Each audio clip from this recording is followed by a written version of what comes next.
El tema que se me ha encomendado el día de hoy es saneamiento físico legal de predios. ¿Ok? La temática va a ser bastante simple y sencilla. Vamos a partir de cero, ojalá que no les incomode. Vamos a tratar de ubicarnos, ¿cierto?, en el tema registral, y poco a poco vamos a ir llegando al tema que nos compete. Algo importante desde mi punto de vista: a mí no me gusta hablar solo. En el momento que crean conveniente, pregunten, ¿ok?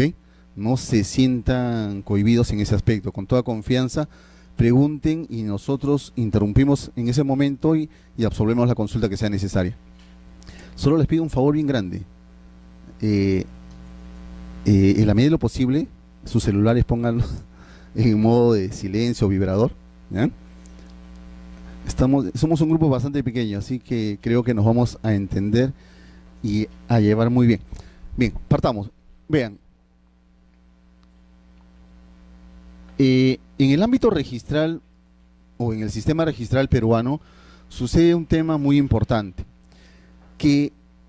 Buenas noches, adelante. En nuestro sistema no son obligatorias las inscripciones, ¿ok? Si yo quiero inscribo, si yo quiero no inscribo. Pero surgen dos conceptos importantes por los cuales nosotros recurrimos al registro: el tema de la seguridad y el tema de la publicidad. Normalmente cuando nosotros, por poner un ejemplo, compramos una casa, ¿qué hacemos? ¿Confiamos en la persona que nos está vendiendo? Creo que no, ¿cierto? Necesitamos una garantía. Esa garantía, ¿quién nos la va a dar? Necesariamente un ente que mantenga la información. Ese ente es necesariamente los registros públicos, ¿ok? Bien, entonces, surgen los registros públicos como un tema de seguridad y de publicidad. Les vuelvo a repetir, ¿es necesaria o es obligatoria la inscripción? No. Buenas noches. Parte básicamente por un tema de seguridad. Seguridad por parte de cada una de las personas que va a realizar un determinado acto. Bien, es así como surge el procedimiento registral. ¿Qué son los registros públicos? A manera de concepto podemos decir que es una institución que establece con fines de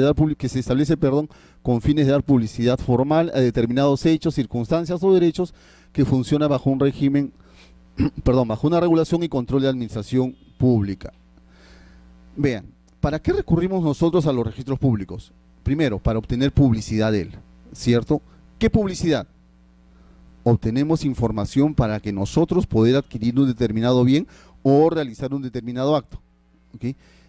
Esa publicidad, ¿qué nos va a dar a nosotros? Garantía. Reiteramos, son dos conceptos dentro de los cuales va a girar esta institución denominada registros públicos. ¿Cuáles son las características de este procedimiento registral? Bien, en principio, este procedimiento registral es especial. ¿Por qué decimos que el procedimiento es especial? Porque tiene regulación y normatividad propia. No sé si ustedes han escuchado hablar de la Ley de Procedimientos Administrativos Generales. Ellos se encargan de regular todo el sistema administrativo peruano, pero excepcionalmente el sistema registral peruano tiene su propia normatividad. Es más, si nosotros vemos y ahondamos un poquito más, vemos el registro de predios, que tiene su propio reglamento. Registro de personas jurídicas tiene su propio reglamento. Incluso vamos más allá, y el registro vehicular también. Entonces, si ustedes se van dando cuenta, cada rama del derecho en la cual tocamos tiene su propia especialización, y registros públicos no escapa a eso. Decimos que es de naturaleza no contenciosa. ¿Por qué? Porque no hay litigio, no hay pleito, no hay ningún contrincante. Solamente se da entre el usuario y los registros públicos, específicamente usuario y registrador. ¿Cuál es la finalidad que tenemos nosotros frente a los registros públicos? Es lograr la inscripción de un título, ¿ok? ¿Esa finalidad solamente es del usuario? No, aunque parezca mentira, también del registrador. El registrador también tiene como finalidad o como objetivo principal lograr la inscripción de un título. Vean, como indicamos, en principio la relación es directa entre usuario y registrador. Si yo presento un título, el título lo va a evaluar el registrador. Consecuentemente surge la cuarta característica, que dice: no cabe admitir apersonamiento de terceros al procedimiento ya iniciado ni oposición a la inscripción. ¿Qué quiere decir esto? Que si yo presento un título a los registros públicos, ¿quién lo va a calificar? El registrador. ¿Cabe la posibilidad de que un tercero, una tercera persona, se oponga a este procedimiento? No, no se la va a admitir, se va a rechazar su intervención. ¿Puede oponerse a la inscripción? Tampoco. ¿Ok?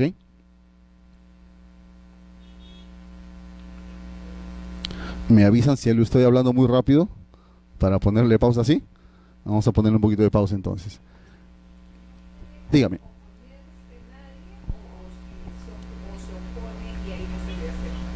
A ver, supongamos que se está llevando a cabo un trámite registral, ¿ok? Presentó su solicitud, llegó al usuario, llegó al registrador que se asignó. Normalmente lo que hace el usuario que quiere oponerse o quiere intervenir en este procedimiento registral es presentarse en mesa de partes un escrito indicando que se opone por tal y tal motivo al procedimiento registral. ¿Qué es lo que hace el registrador? Eso ni lo toma en cuenta, salvo que hay indicios de delito, salvo que hay indicios de falsedad. Eso nos va a dar únicamente indicios de que se comuniquen a las instancias pertinentes. Por ejemplo, si es una escritura pública la que se nos está indicando que es falsa, fácil, ¿no? Vamos a recurrir necesariamente a la notaría mediante un oficio, una comunicación oficial, para que nos determine si ese documento es verdadero o no. Pero, ¿podrá involucrarse el tercero dentro del procedimiento registral? No. O sea, no va a ser una parte entre este proceso. No sé si ustedes han visto un procedimiento judicial ustedes, me imagino que sí. Demandante, demandado y juez, ¿cierto? El demandante aporta sus pruebas, demandado aporta sus pruebas y el juez decide quién tiene el mejor derecho. Aquí no. Aquí la relación es directa entre el usuario y el registrador. ¿Cuál es el objetivo de los dos? Lograr la inscripción del título. ¿Ok? Diferente a un litigio o a un pleito o a un trámite contencioso en el cual existe un tercero y se va a determinar a quién se le da el mejor derecho. Aquí no. Aquí solamente son dos partes, si se quiere, las cuales apuntan a una finalidad común, que es la inscripción del título. ¿Quedó? ¿Ok?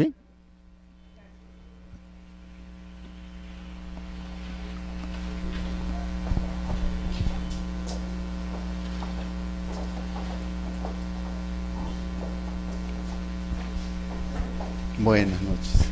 Bien, continuemos. ¿Cuáles son las instancias a nivel de registros públicos? Son únicamente dos instancias, el registrador y el tribunal registral. El registrador, que es el que se va a encargar de la calificación de la documentación que se le presente, ¿ok? Y en el supuesto de que el usuario no esté satisfecho con la decisión que tome el registrador, salvo que se inscribe el título, puede interponer un recurso de apelación ante el tribunal registral, que es el que resuelve en última instancia a nivel administrativo en los registros públicos. ¿Qué pasa si el usuario no está conforme tampoco con la decisión que emitió el tribunal registral? Tiene la posibilidad, ya no como instancia, pero tiene la posibilidad de recurrir a interponer una demanda contenciosa administrativa ante el Poder Judicial. ¿Ok? Esta tercera opción, como le digo, está fuera de las instancias, pero es un derecho que tiene en todo caso el usuario para lograr revocar la decisión del tribunal registral.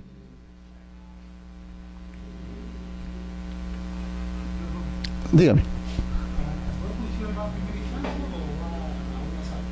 Lo que pasa es que el trámite, el registrador lo que hace es preparar el expediente y lo emite a la Corte Superior.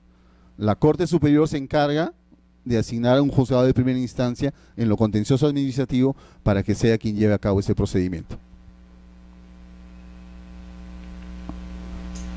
Bien, hay un tema importante, bueno, desde mi punto de vista, que es necesario tocar también, que es la partida registral. ¿Qué es la partida registral? En principio es el lugar donde se van a materializar las inscripciones, solo las inscripciones. ¿Ok? Podemos decir que la partida registral es la unidad de registro conformada por los asientos de inscripción organizados sobre la base de determinación del bien o de la persona susceptible de inscripción. En nuestro caso particular, como estamos hablando de registro de predios, la partida va a estar referida a un predio determinado.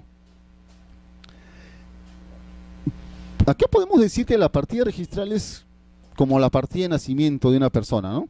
¿Qué inscribimos aquí? El nacimiento del predio, la inmatriculación. ¿Qué más? Si existe una transferencia, también. ¿Existe un embargo? También lo inscribimos. Si existe una modificación física del predio, también. Si queremos ser ordenados, vamos a la siguiente parte y decimos: la estructura de la partida registral se conforma de los siguientes aspectos. Toda partida registral que ustedes vean va a comenzar con estos rubros: antecedente dominial, descripción del inmueble, títulos de dominio, cargas y gravámenes y otros actos que no se inscriben en ninguno de los primeros.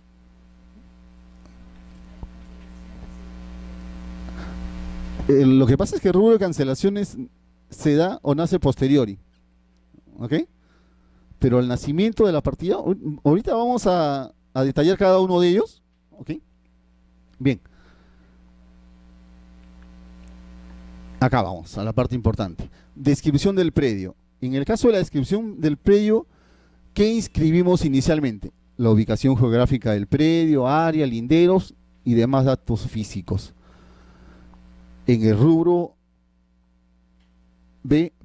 C, títulos de dominio, inscribimos los derechos de propiedad, referido a traslaciones del derecho de propiedad y demás actos que constituyan, modifiquen o extingan la titularidad de la persona. Y por último, en el rubro de cargas y gravámenes, inscribimos los bloqueos, las hipotecas y medidas cautelares. Vamos a centrarnos por el momento nosotros en la descripción del predio. Vean, como hemos mencionado, está referido a la ubicación geográfica, áreas, linderos y demás datos físicos del predio. ¿Qué inscribimos en este rubro de descripción del predio? Estos datos físicos. ¿Qué sucede? ¿Permanece inalterable el predio con el transcurso del tiempo? Si bien es cierto que su área y sus linderos normalmente no se deben de modificar, pero su apariencia física sí. Podemos nosotros edificar y vamos a realizar una declaratoria de fábrica, ¿cierto? Podemos construir una edificación de varios niveles, inscribimos nuestro reglamento interno e independización. ¿Qué pasa si queremos acumular dos predios contiguos? ¿Se modifica el predio? Sí, con la acumulación. ¿Qué pasa si ese predio queremos partirlo en dos, el lote de terreno? Surge la figura de la subdivisión. ¿Qué pasa si con el transcurso del tiempo este predio cambia de jurisdicción? Ya no está en San Martín de Porres, está en Los Olivos, se va a inscribir su nueva jurisdicción. Nomenclatura y numeración, se emite un nuevo certificado, lo que conocíamos antes como manzana y lote, ahora ya tiene una nomenclatura de calle con una numeración específica. Todo eso, ¿dónde lo inscribimos? En el rubro de descripción del predio, que es el rubro B. ¿Alguna pregunta? Dime. ¿Cómo nació el predio? ¿De dónde nació? Normalmente un predio nace de una partida matriz. Hacen una habilitación urbana y ese lotecito nace de esa partida matriz. Pero no todos los predios nacen de esa manera. ¿Qué pasa si ese predio se inmatricula? ¿Okay? Si un predio se va a inmatricular, quiere decir que no tiene ningún tipo de antecedente registral. Entonces este rubro van a ser como inmatriculación únicamente. ¿Ok?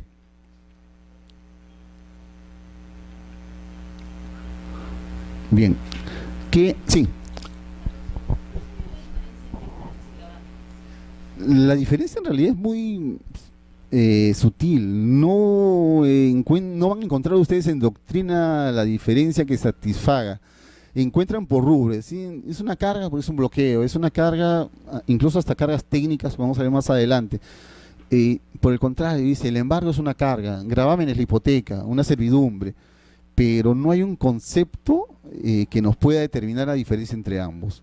Normalmente, incluso hasta en doctrina, utilizan los dos conceptos para poder determinar lo mismo. Lo mismo, hasta el momento incluso en la maestría que la llevé en la vida real no nos supieron decir cuál es la diferencia sustancial entre ambos. Por el momento mantengámonos así, porque como le vuelvo a repetir, ni en doctrina han podido determinar cuál es la diferencia entre carga y gravámenes. Por eso el registro nos hace problemas si pone ambas denominaciones. ¿Okay? Bien, ¿cómo accedemos nosotros al registro? De cualquier manera, con cualquier tipo de documentación, no.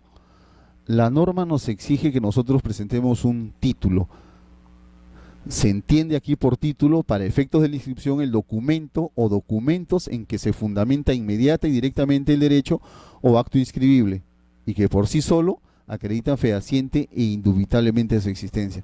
El concepto es interesante, pero ahora vamos a ver qué es el título. En realidad el título es el documento en el cual se materializa el derecho. Necesariamente debería de contener o debe de contener determinadas formalidades. Por ejemplo, una compra-venta, ¿podríamos nosotros acceder al registro con una compra-venta en documento privado? No. ¿Qué necesitamos? Una escritura pública. ¿Cómo ingresa a registro esta escritura pública? A través de partes notariales.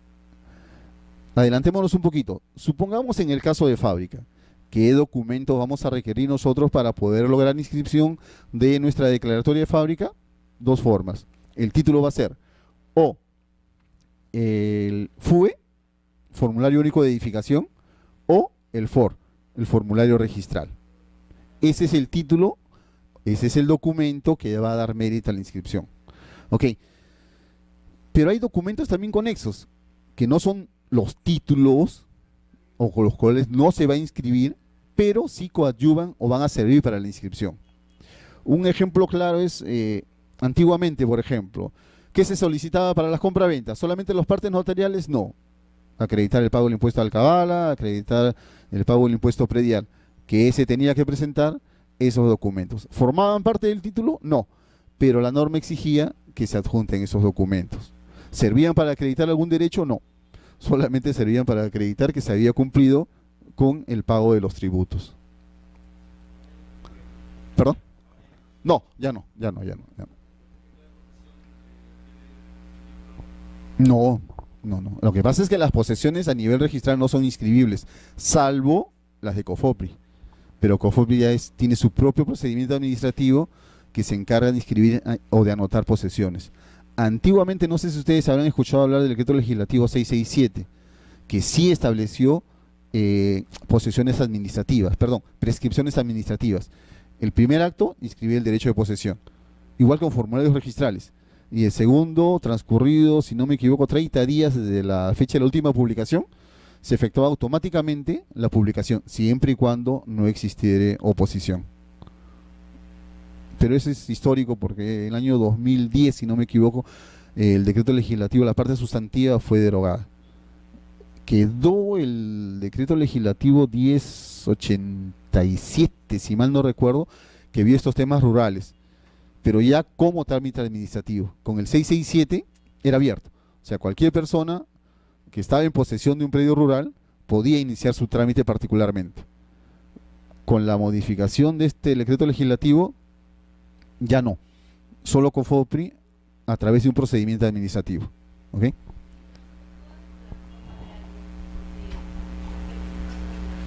¿Ya?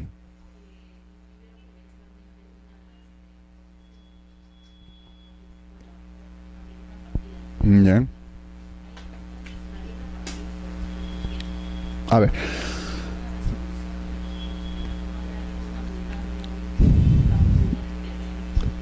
Pero lo que pasa es que si mal no recuerdo, yo estos temas de reforma agraria, si mal no recuerdo, la reforma agraria nunca inscribieron o otorgaban derecho de posesión.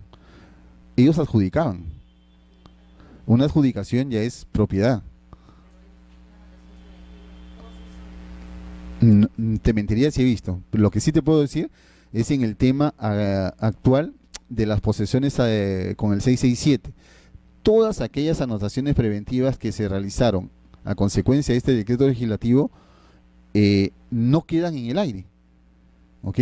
Basta con que se acredite que se realizaron las publicaciones para que en automático se convierta en definitiva. ¿Okay? El tema de reforma agraria, como te vuelvo a repetir, no he visto hasta el momento, y eso que he estado un buen tiempo viendo predios rurales, no he visto posesiones que haya otorgado la ley de reforma agraria. Lo que sí he visto son adjudicaciones que se han realizado, incluso contratos que se presentan a la fecha bastante antiguos con esa formalidad. Pero ojo, porque el reglamento de inscripciones del registro de predios también contempla eso. Y si no me equivoco, hasta el 2006 se establecía que todos aquellos documentos privados con los cuales bastaba la formalidad de firma legalizada tenían solamente un lapso de tiempo para lograr su inscripción. Igual que los formularios registrales. No sé si ustedes se acuerdan del RPU o de la existencia del RPU. También se hacían transferencias con formularios registrales y con verificadores legales. También se estableció un lapso de tiempo para que puedan ser presentados esos formularios registrales. Entonces, si a la fecha, perdón, así es, hasta el 2008. Entonces, si a la fecha presentamos uno de esos, no se sorprendan que el registrador los vaya a tachar. A diferencia de del tema de posesión iniciados por COFOPRI. Dime.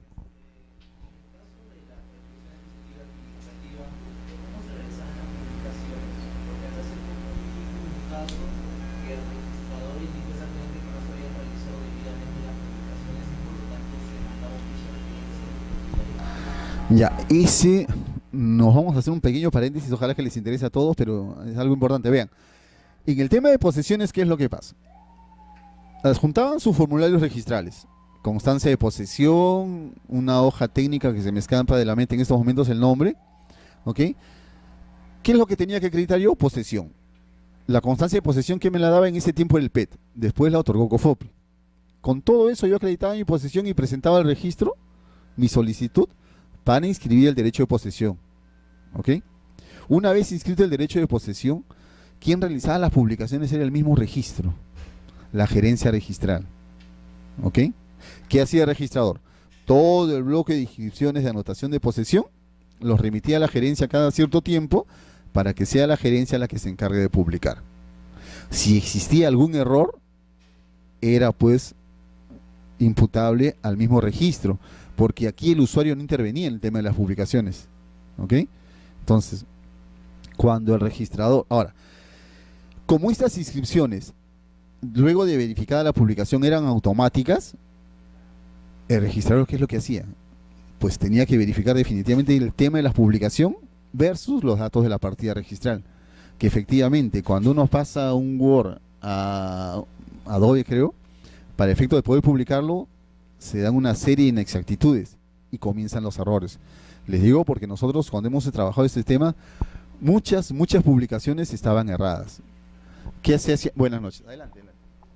Muchas veces se tenía que mandar a publicar nuevamente, pero ya no era un tema del usuario, sino un tema que le correspondía y era responsabilidad de registros públicos.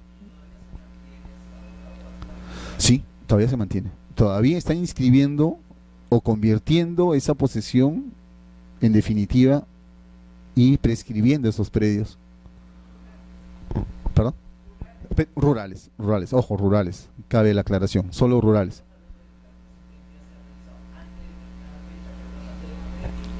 Claro, claro.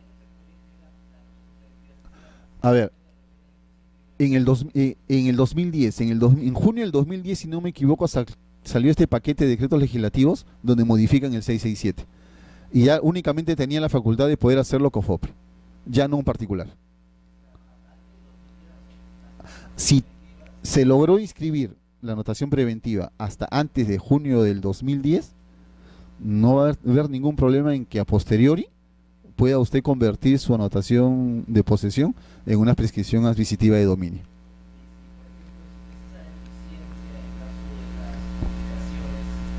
No hay problema porque tu anotación preventiva está inscrita. Ojo, el procedimiento era en tres partes: anotación preventiva, publicación y conversión en definitiva. Para poder hacer la publicación, requisito previo haberse realizado la anotación preventiva. Entonces, con tu anotación preventiva, ya tu derecho estaba resguardado. Claro, porque la publicación era uno, de mero trámite, y segundo, responsabilidad de los registros públicos, no del usuario. Efectivamente, es una anotación preventiva especial. Tan especial que incluso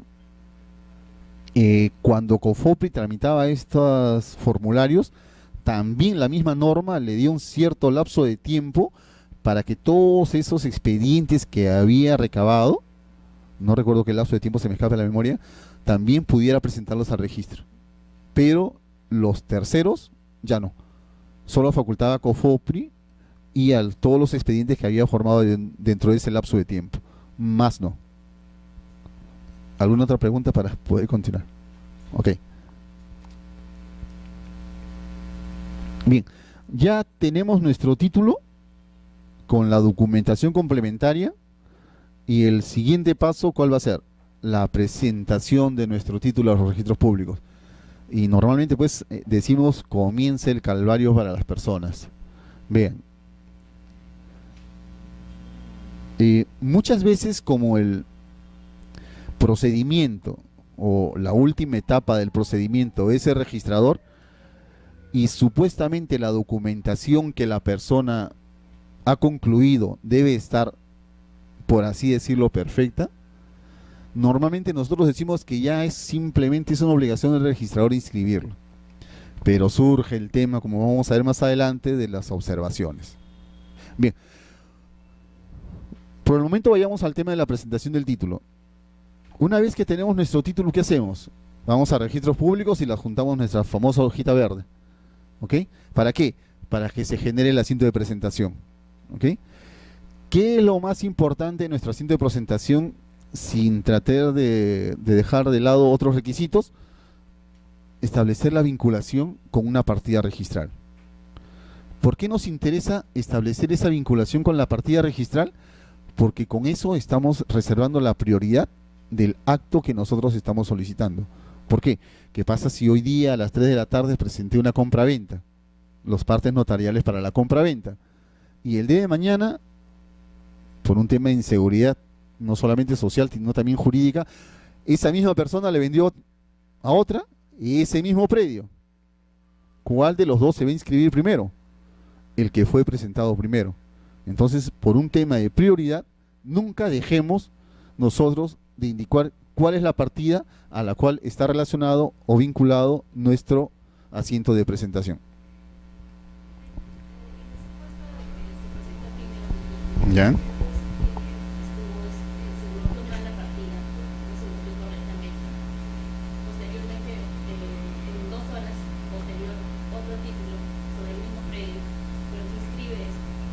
Wow, en 2 horas. Puede darse. Supongamos que es... No, puede darse, está bien. Vamos a ese escenario. Lo que pasa, tengan en cuenta algo muy importante.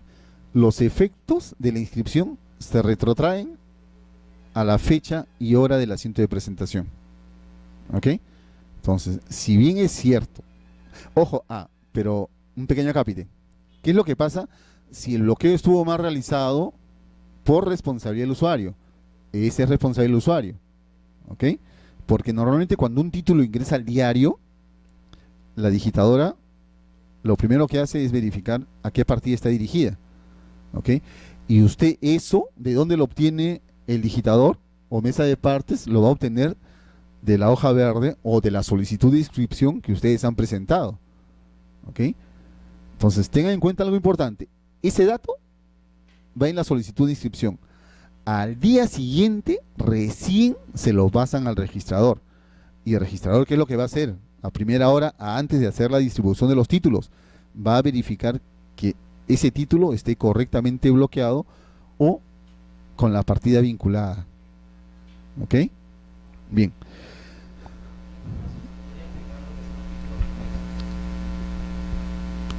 Vean, por ejemplo, yo lo aplicaría en el caso, por ejemplo, cuando hay una declaratoria de fábrica y una independización. Lo que pasa es que no se van a diferentes secciones. A ver, hay secciones de menos de 5, creo que son 6, y de más de 5 son como 11. Entonces, el reglamento interno que tiene menos de 5 unidades se va a ir al grupo de menos. ¿Qué es lo que pasa? Normalmente el usuario que hace presenta o la fábrica y el reglamento interno junto, o en algunas ocasiones se equivocó y lo presenta separado. ¿Ok? Con tan mala suerte que el primer documento que presentó fue el reglamento interno. Viene el registrador y le dice, ¿sabes qué? Previamente, fábrica. ¿Qué va a hacer el segundo registrador?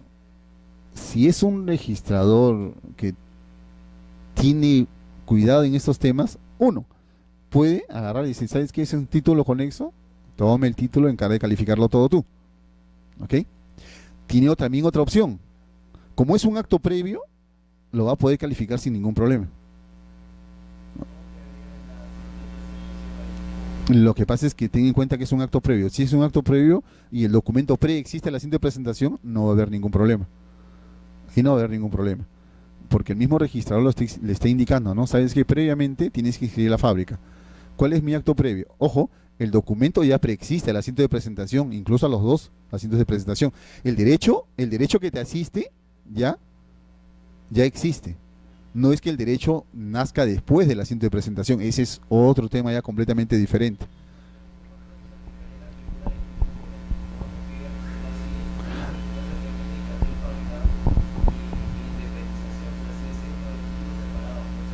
Ujú. Claro, por eso en el ejemplo creo yo que el registrador que tiene la fábrica, ya sabes que tú no puedes calificar el reglamento interno porque te falta la fábrica. Toma la fábrica. No, es que eso sale en la esquela. Eso sale en la esquela. Eso sale en la esquela de observación. Cuando yo se lo paso el título administrativamente al otro registrador, cuando el registrador se pronuncie, se va a pronunciar ya por ambos actos. ¿Me entiendes? O sea, no va a quedar al aire el título. Siempre existe un pronunciamiento. Y el pronunciamiento es lo que justamente va a estar al alcance del usuario. O sea, no es que el usuario, perdón, el registrador tenga el título, se lo pasan como conexo y se quedó ahí. No, la comunicación va a ser mediante una esquela.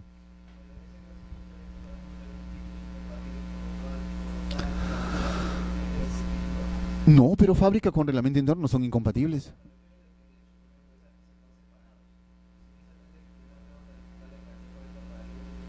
No, por eso nos ponemos en el ejemplo de primero el reglamento interno ingresó, ¿ok? Le ganó prioridad a la fábrica. En ese supuesto, porque si el supuesto es al revés, yo califico la fábrica y el otro registrador sí lo suspende esperando que previamente se califique la fábrica para poder yo inscribir el reglamento interno. Y ahí no habría problema, ni habría título conexo. No sé si entiendes la idea. A ver, la idea es, vamos escapándonos del tema y anticipándonos. Cuando yo inscribo un acto, por ejemplo, supongamos que quiero escribir mi edificación, mi reglamento interno, hacer una independización del reglamento interno, ¿ok? ¿Qué es lo que la ley me exige primero? Que inscriba la edificación, ¿cierto? Bien, perfecto. Si yo soy ordenado, digo, bueno, presento mi FUE o mi FOR con la fábrica, se inscribe, y luego que se ha inscrito, presento mi reglamento interno. Soy un desordenado, la documentación se me traspapeló, presento solamente la fábrica. Al día siguiente me acuerdo, uy, acá está el reglamento interno, lo hice presentado. Como no sé mucho de registrar, lo presento. ¿Ok? Bien. Llega a las manos del registrador esa declaración de fábrica. ¿Al registrador le conviene o le interesa saber qué hay después de la fábrica? No. Tengo mi fábrica, inscribo mi fábrica y se acabó mi problema. El otro registrador, el cual toma conocimiento del reglamento interno, ¿qué es lo que va a hacer? Punto uno. Si esa fábrica está en trámite, ¿qué es lo que va a hacer el de reglamento interno? Es decir, espero a que se inscriba la fábrica, primero porque es acto previo y segundo porque lo ingresaron antes que mi reglamento interno. ¿Cierto? Entonces, si se inscribe, inscribo mi reglamento interno. Si no se inscribe, ¿podría escribir mi reglamento interno? No. No. Entonces lo suspendo a las esperas que se inscriba esa fábrica. ¿Ok? La figura o el ejemplo que poníamos nosotros era al revés. ¿Qué sucede si primero presentó el reglamento interno y después la fábrica? Y ahí presentábamos la opción que podía darse el caso de conectividad, sí. que podía darse que el segundo registrador, como es un acto previo, podría inscribirlo, y yo lo he hecho, lo puedes hacer. No hay ningún problema. Yo tengo la plena seguridad de que cualquier registrador podría inscribir la fábrica, dado que es un acto previo para la inscripción de reglamento interno. El derecho, como les vuelvo a repetir, ya está materializado en un documento, y ese documento se supone que es de fecha anterior al asiento de presentación. ¿Ok? ¿Alguna duda? Todavía está en un interrogante.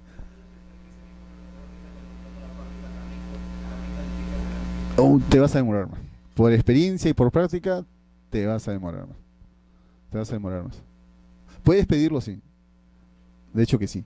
Pero un consejo, siempre cuando ustedes presenten reglamento, tengan su reglamento interno y tengan fábrica, presenten solo la fábrica. Se inscribe la fábrica y presenten su reglamento interno. ¿Por qué? Porque el registrador normalmente, ¿qué hace? Separa los títulos entre dificultosos y más accesibles. ¿Ok? Normalmente, a veces, para completar la producción, ¿qué hace? Una fábrica te va a demorar ¿cuánto? Una calificación de media hora, 40 minutos. Un reglamento interno, ¿cuánto te va a demorar esa calificación? Su proceso es más largo, es más tedioso, es un poquito más complejo. Entonces, si nosotros separamos los actos, van a ser más fáciles y más digeribles. Si los ponemos todos juntos, definitivamente pues es un poquito, o se vuelve un poquito más complejo. Imagínense ustedes una edificación pues que tenga 100 unidades exclusivas. Su fábrica le va a salir ¿a cuánto tiempo?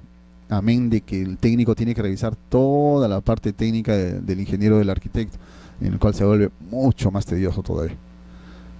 Bien, continuemos. ¿En qué?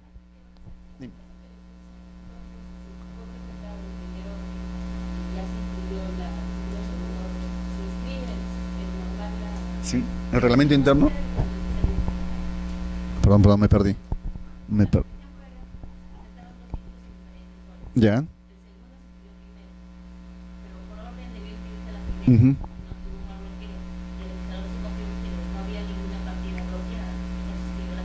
Así es.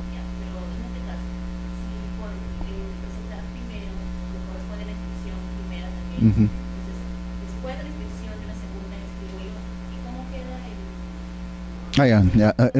Volviendo de ejemplo. Ya, tu ejemplo, ya. En el caso nos fuimos por otro lado. Ya, en el caso de tu ejemplo, como te digo, si es el error, es imputable al usuario, definitivamente es responsable el usuario y es el usuario quien debe asumir esa responsabilidad. En el caso que sea imputable al registrador, como te digo, ahí ya tenemos que aplicar la técnica registral y el principio de prioridad que te dice, la prioridad, la inscripción se va a retrotraer a la fecha del asiento de presentación. ¿Ok? Y justamente para eso es que nos sirve el asiento de presentación y por qué le consignan día, hora, minuto y segundo, para que tu derecho pueda estar salvaguardado. Por ende, ten en cuenta que los asientos judiciales solamente se cancelan judicialmente, ¿ok? Pero en todo caso la responsabilidad ya no sería el registrador, ¿ok?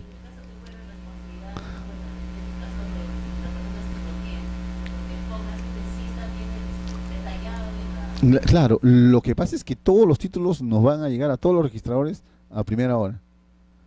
La situación que tú das como ejemplo es muy interesante. Materialmente es un poquito difícil que se dé. Puede darse, sí puede darse. No hemos visto todavía esos casos en la vida real, pero sería interesante para la próxima reunión que tengamos con los registradores para ver qué es lo que va a suceder con esa inscripción. Como te digo, porque en todo caso, si queremos cancelarla, solamente va a ser judicialmente. Nada más, solo judicialmente. No hay otra forma de cancelar una inscripción. Bien, continuemos. ¿Cuáles son los pronunciamientos que emite el registrador en el momento de realizar la calificación o la evaluación de un título? Son tres los supuestos que nos dan. Puede observar el título, puede liquidarlo en el mejor de los casos o puede tacharlo. Si lo observa, pues nos va a indicar cuál es el defecto subsanable para que nosotros podamos reingresarlo. Si lo liquida, mejor todavía, porque nos va a indicar qué el monto es el que nos falta pagar para que se pueda lograr la inscripción. Y si nuestro documento está dentro de una de las causales de tacha, pues lamentablemente va a ser tachado. ¿Ok? Son tres los supuestos, como les vuelvo a repetir, que tiene el registrador para poder pronunciarse. Dime.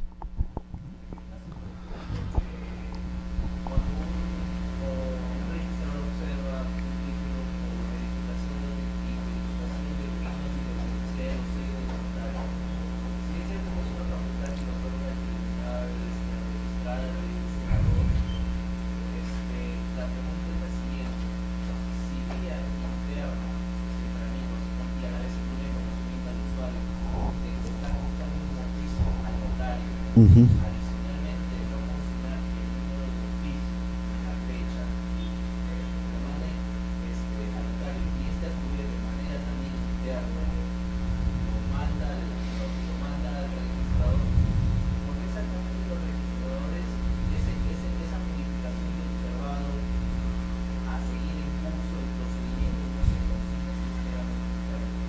A ver, les explico. Lamentablemente, el tema de la seguridad y los procedimientos ya han escapado a nuestras manos. ¿Ok? O sea, solo supongamos que se hace, como dice el joven, que efectivamente el registrador trata de ser transparente y consigne el número del oficio, la fecha y otros datos. Si una persona está obrando de mala fe y tiene esa información, más fácil para responder el oficio, ¿no les parece? O sea, va a ser mucho más fácil y más sencillo para aquella persona que obra de mala fe, teniendo esos elementos, de poder continuar con su mala fe. Porque si hizo una escritura pública o falsificó una escritura pública, ¿qué le impide falsificar un oficio que es mucho más sencillo? Ninguno. Entonces,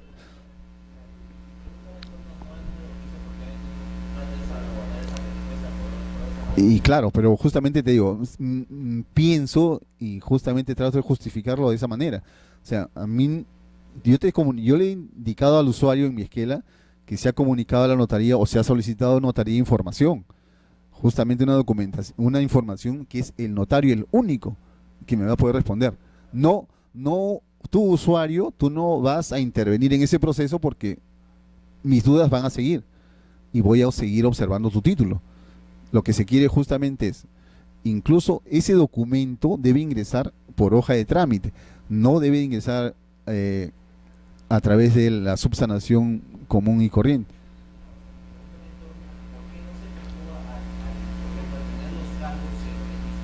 Ya.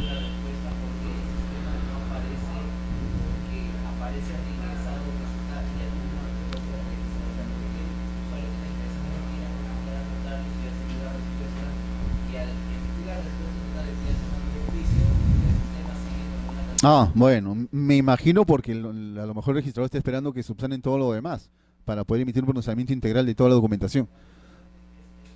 Ah, no, cuando ese es su único punto, creo yo, no estoy en secciones normales en estos momentos, pero creo que le venía de levantar la esquela de operación de oficio. No tendría ya por qué dejar que el plazo siga corriendo cuando él ya tiene ya el elemento suficiente como para poder pronunciarse nuevamente.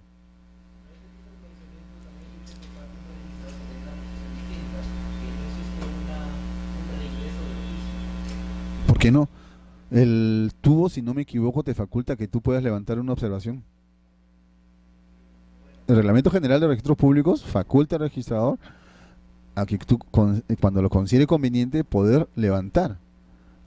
Ahora es más, si no existe y es un vacío, mayor razón porque el Reglamento General de los Registros Públicos, ¿qué te dice?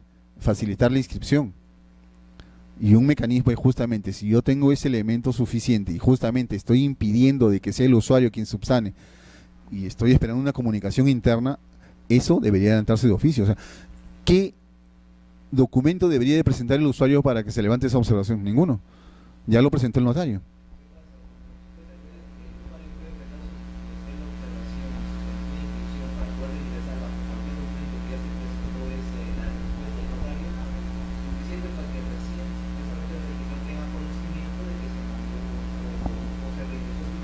Bueno, en todo caso yo sí discreparía con ese uso.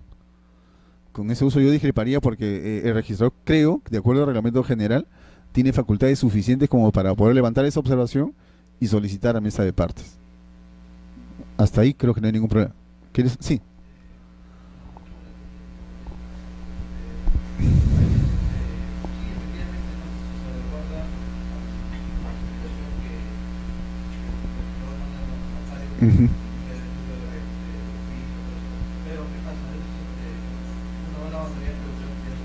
Ujú.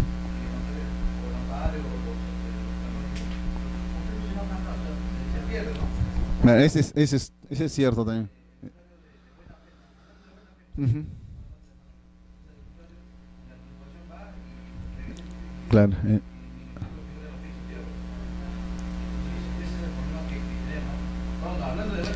claro. Ahora es más, supuestamente si vamos a la ley de procedimientos administrativos nos dice el registrador o cualquier funcionario público no puede pedir más documentos de lo que te establece la norma.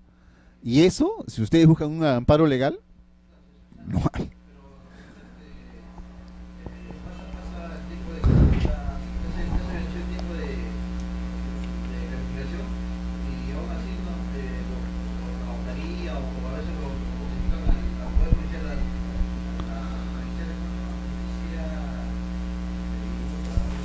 A los módulos de justicia.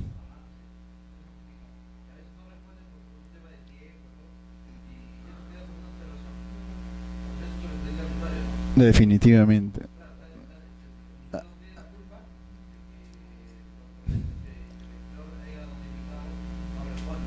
Ujú. Ok.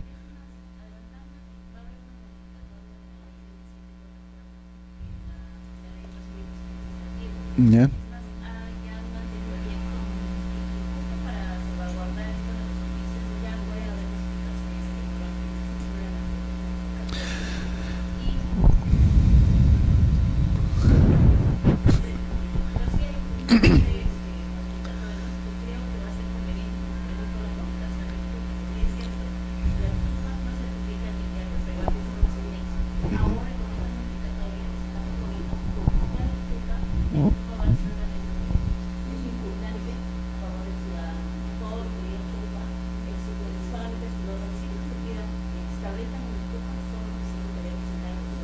Claro, pero inicialmente es así, o sea, la ley de procedimientos administrativos te establece, ¿no? Que no, el funcionario público no puede exigir más documentación que te establece tu propio TUPA.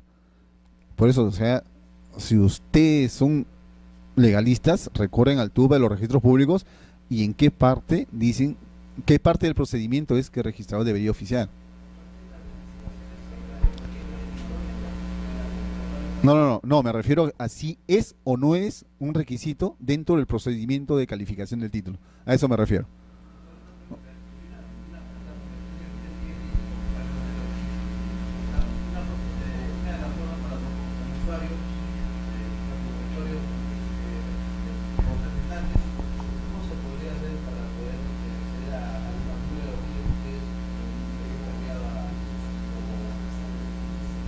La única forma, creo yo, sería solicitando una ah, audiencia con la gerencia registral, que ellos son los que manejan esa información. Claro, lo que pasa es que el registrador no tiene a la mano el documento ni el oficio. Eso la gerencia registral. La gerencia registral es el que se encarga de tramitarlo.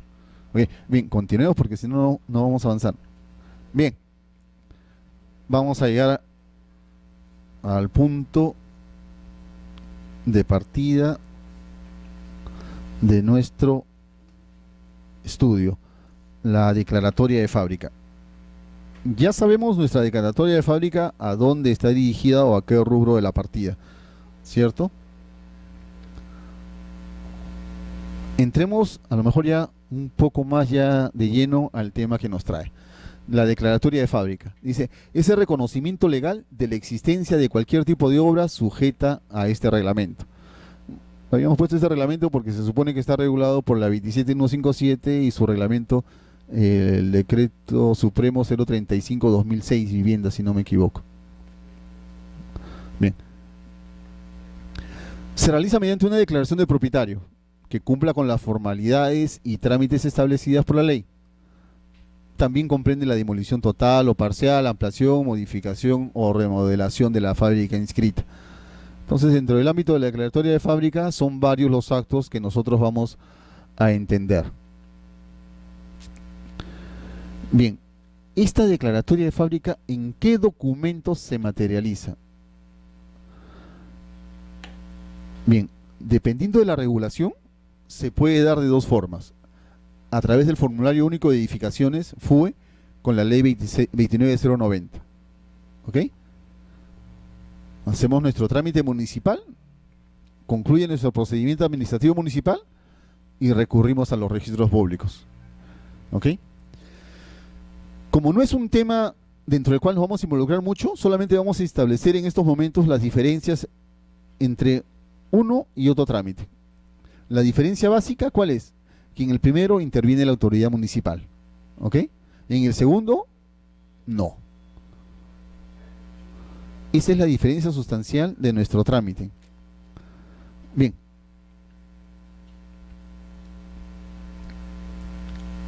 Con la ley 27, sí.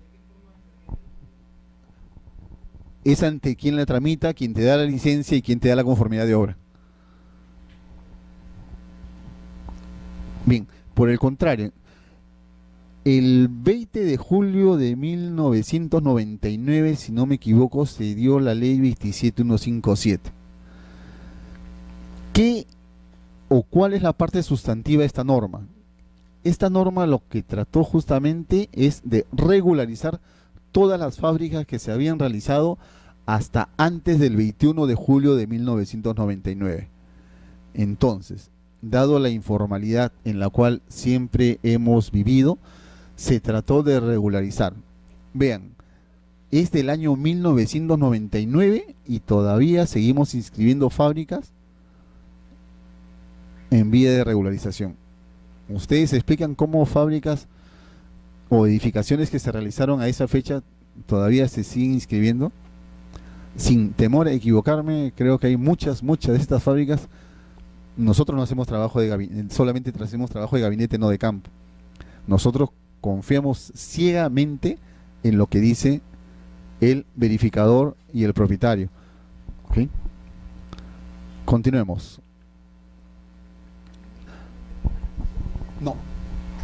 No hay intervención municipal. Bien, ¿qué es la regularización? Es un trámite destinado a obtener el reconocimiento legal e inscripción de las edificaciones existentes. ¿Qué es la edificación? Es una obra de carácter permanente cuyo destino es albergar al hombre en el desarrollo de sus actividades. Comprende instalaciones fijas y complementarias adscritas a ellas. Bueno. Como habíamos mencionado, la ley 27157 se va a encargar de trámite de regularización de todas las edificaciones construidas o demolidas antes del 21 de julio de 1999.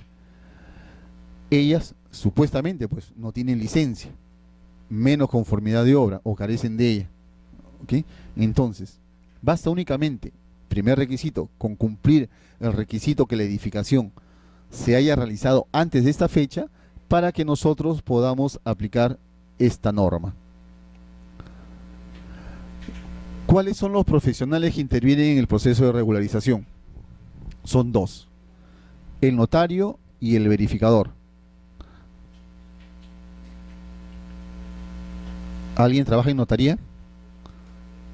Nadie va a decir que sí. Bien, vean. El notario es el profesional del derecho que está autorizado para dar fe de los actos y contratos que ante él se celebran. Para ello formaliza la voluntad de los notariantes, redactando los instrumentos a los que confiere autenticidad, conserva los originales y expide los traslados correspondientes. Pero, ¿cuál es la función que a nosotros nos interesa que realice el notario? ¿O cuál es la participación del notario en esta regularización? Bien, con esta ley se crean también los formularios registrales. ¿Okay? Son documentos privados a los cuales la ley les va a dar determinada formalidad para que se puedan inscribir ante el registro de predios. ¿Okay? Estos documentos se van a convertir en títulos que dan mérito a alguna inscripción. Bien. ¿Cuál es la intervención del notario? Formalmente y de acuerdo al Decreto Supremo 035-2006-vivienda, el notario cumple la siguiente función: certifica la identidad del propietario o de su representante, legalizando la firma de éste en el FOR y en otros documentos anexos. Vean, ya hay varias, o al menos más de una resolución del Tribunal Registral y también pronunciamientos del notario en el cual indica que el notario tiene solamente como función certificar la firma. ¿Ok? Entonces, si ustedes leen un poquito la parte que le corresponde a las funciones del notario, de acuerdo al reglamento de la ley 27157, va a diferir. Nuestro tribunal registral y también los notarios han dicho no. Nuestra responsabilidad es certificar la firma. Y ellos certifican únicamente la firma en el formulario registral. Esa es la intervención que ellos tienen. Bien. Yo les hago una pregunta. ¿Qué sucede si el predio se encuentra ubicado en Lima y certifica la firma un notario del Callao? ¿Habrá ahí algún tipo de problema? No, no, porque no hay problema de jurisdicción. ¿Cuál es la labor del notario? Solo certificar la firma. Por ende, ese documento no va a tener ningún tipo de inconveniente. Vean, han llegado casos, y más de uno al menos, en los cuales el propietario del predio no reside en la ciudad de Lima, reside en otra ciudad. Quien certifica las firmas es notario de otra provincia o de otro departamento o de otra jurisdicción. Y ahí es un tema también que ya resuelve el tribunal y no debería ser materia de observación. ¿Ok? Pero, solamente como una llamada de atención diferente a los casos en los cuales el notario interviene en un procedimiento de prescripción. Ahí sí el obligado es el notario de la jurisdicción donde se encuentra ubicado el predio. Ya el tema de procedimiento es completamente diferente.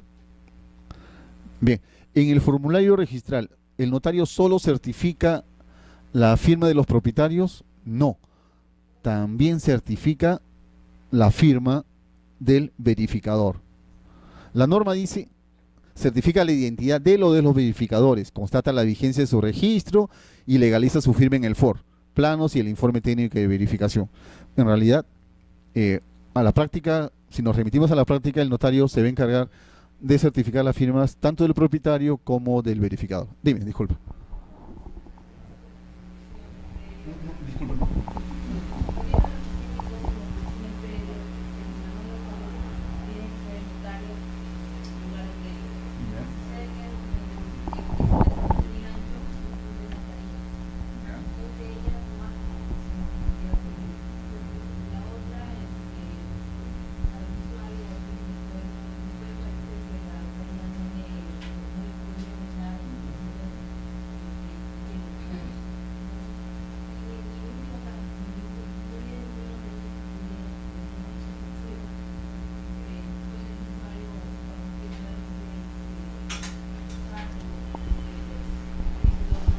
Nos estamos saliendo del tema, pero bueno, como ilustración general, lo que pasa es que los notarios no tienen competencia a nivel distrital, sino provincial.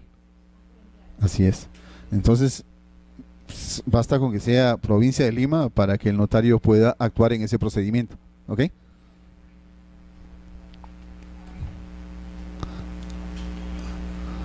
El verificador responsable. ¿Tenemos algún ingeniero o arquitecto para que nos ayude? Tampoco. Bien. ¿Quién es el verificador responsable? El verificador responsable va a ser necesariamente un arquitecto o un ingeniero civil colegiado. ¿Qué se necesita de este ingeniero, de este arquitecto o de este profesional colegiado? Que esté inscrito en el índice de verificadores a cargo del registro de predios. ¿Ok? ¿Qué hace el verificador responsable? Es el que organiza y tramite el expediente de regularización. ¿Solamente eso? No. Él también constata la existencia y características de la edificación, el cumplimiento de las normas y parámetros urbanísticos y edificatorios. Por último, confirma que los planos que se adjuntan al expediente corresponden a la realidad física del terreno y la edificación. ¿Qué nos interesa saber?